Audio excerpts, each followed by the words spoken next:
सुनसान इलाके में एक पहाड़ की ऊंची चट्टान पर बैठा एक आदमी रो रहा था। तभी वहां से गुजरते हुए एक बौद्ध भिक्षु की नज़र उस व्यक्ति के ऊपर पड़ी। उन्होंने उससे पूछा, क्या तुम इस चट्टान से कूदकर अपनी जान देना चाहते हो? उस आदमी ने दुखी स्वर से कहा, जी हाँ, मैं यहाँ से कूदकर आत्महत्या करना चाहता था, लेकिन हिम्मत ही नहीं जुटा पा रहा हूँ। बौद्ध भिक्षु ने कहा, जब तुम्हें आत्महत्या ही करनी है तो अपने साथ इतना सामान क्यों लाए हो? वो आदमी चौंक कर अपने आसपास देखते हुए बोला, पर मैं तो अकेला ही आया हूँ, कुछ साथ नहीं लाया, सब कुछ पीछे ही छोड़ दिया हूँ। क्या लाऊंगा? मैं तो गरीब हूँ, कंगाल हूँ, खाली हूँ। भिक्षु ने कहा, नहीं, तुम खाली नहीं हो, क्योंकि खाली इंसान दुखी होकर आत्महत्या नहीं कर सकता।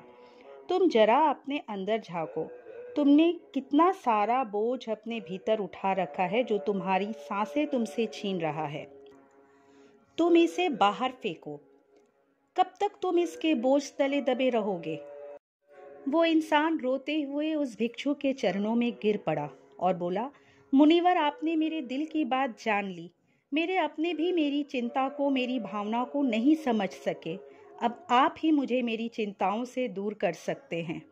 बौद्ध भिक्षु ने उस व्यक्ति से पूछा, क्या समस्या है? व्यक्ति ने कहा, समस्या मेरे घर में है।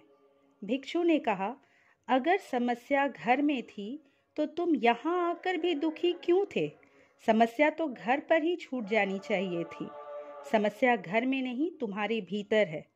जब तक तुम अपने आप को अंदर से ठीक नहीं कर लोगे, तब तक तुम्हें सब जगह समस्या ही दिखाई देगी। व्यक्ति ने कहा, हाँ मुनिवर, मैं बहुत अभागा हूँ, मेरी ही गलती है। मैंने दूध का व्यापार करने के लिए अपने परिवार वालों से बहुत सारा धन लिया था, ताकि मैं अच्छे से पैसे कमाकर अपने परिवार के लोगों की सारी इच्छा पूरी कर सकूं। लेकिन मेरा वो व्यापार चल नहीं पाया, मेरा व्यापार डूब गया और सभी मेरी असफलता पर मुझे ही कोस रहे हैं। अब मुझे भी ऐसा लगने लगा है कि मेरी गलती के कारण ही उन सबका पैसा डूब गया। जबकि मेरे एक दोस्त ने भी मेरे ही साथ दूध का व्यापार शुरू किया था, लेकिन उसका व्यापार बहुत अच्छा चल रहा है। अब मेरे घर वाले मुझे और भी ताना मार रहे हैं कि उसे देख, वो कितना अच्छा कमा रहा है, पर तूने सब कुछ डुबा दिया, तू किसी काम का नहीं। मेरा दोस्त भी अक्सर मेरे घर आकर ये बताता रहता है कि कैसे वो इतना सफल हो पाया, कैसे उसने इतनी मेहनत कर इतना बड़ा व्यापार खड़ा कर लिया। मुझे भी लगने लगा है कि सचमुच अब मैं किसी काम का नहीं हूँ और अब तो मेरा घर भी गिरवी पड़ा हुआ है। भिक्षु ने कहा, क्या तुम्हें मालूम है तुम्हारा मित्र अक्सर तुम्हारे पास क्यों आता है? व्यक्ति ने कहा, हाँ, मुझे नीचा दिखाने और अपने को मुझसे श्रेष्ठ दिखाने के लिए वो मेरे पास आता है। वो मुझे अपनी सफलता से जलाने आता है। वो चाहता है मैं उसकी सफलता देखकर दुखी होता। भिक्षु ने कहा, क्या तुम दुखी होते हो? उस व्यक्ति ने कहा, हाँ, दुख तो होता ही है। भिक्षु ने कहा, तुम अपनी असफलता पर दुखी होते हो या उसकी सफलता पर? व्यक्ति ने कहा, सच कहूँ तो अपनी असफलता से कई ज़्यादा उसकी सफलता पर दुख होता है। भिक्षु ने मुस्कुराते हुए कहा, तुम्हारे दुखी होने का वास्तविक कारण व्यापार में तुम्हारी असफलता नहीं, बल्कि तुम्हारे नकारात्मक विचार हैं। तुमने अपने दिमाग को नकारात्मक विचारों से भर रखा है और उनकी नकारात्मक ऊर्जा तुम पर, तुम्हारे काम पर और तुम्हारे संबंधों पर बुरा प्रभाव डाल रही है।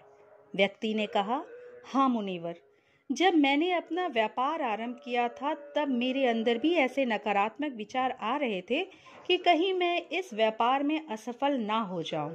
इसी डर में ही मैंने अपने व्यापार की शुरुआत भी की और अंत में असफल भी हो गया।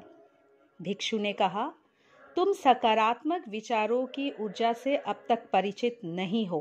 पहले अपने अंदर सकारात्मक विचारों को लाना होगा। तुम्हारा मित्र तुम्हें अपने संघर्ष और अनुभव की बातें ही तुमसे साझा करता है, पर तुम दुखी होते हो।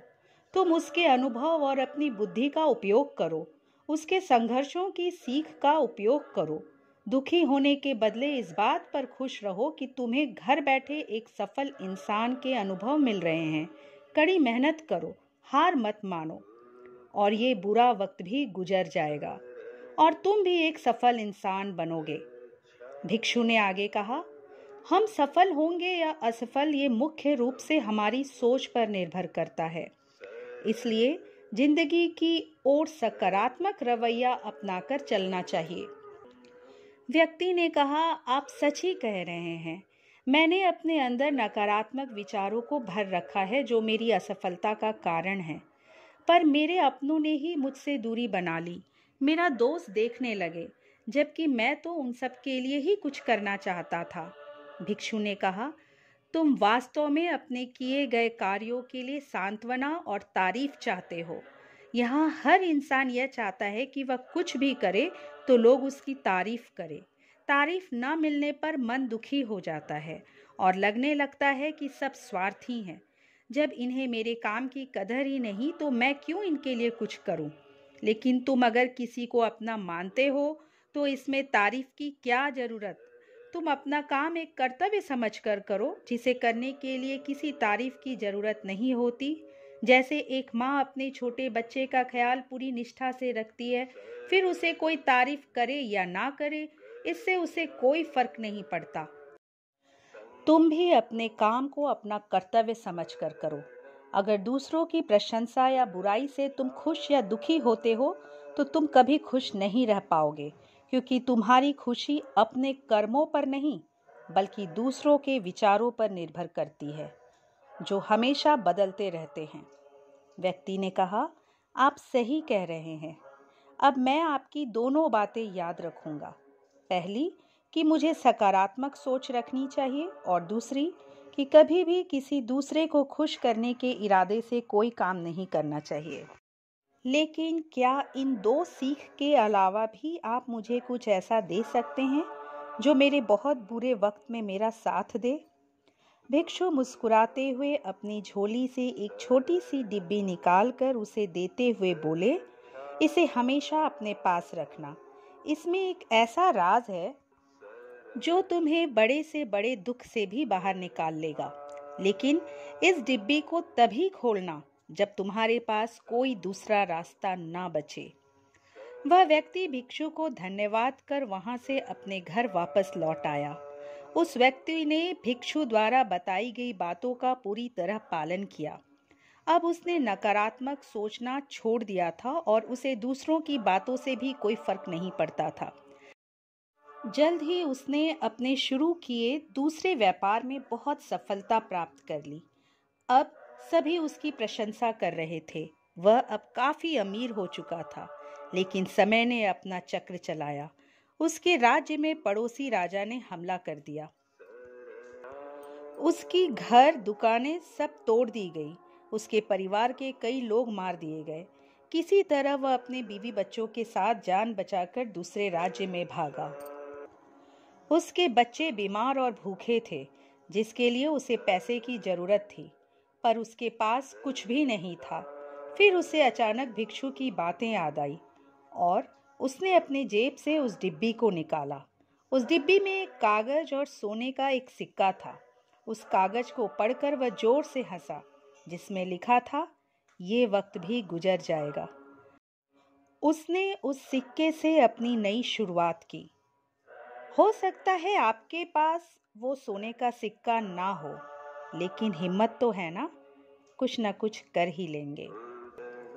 यदि आपको मेरा ये वीडियो पसंद आया तो इसे लाइक कीजिए और अगर मेरे चैनल में नए आ गए हैं तो इसे सब्सक्राइब कर लीजिए। अगली बार एक नए विचार के साथ आपसे फिर मिलेंगे। नमस्कार।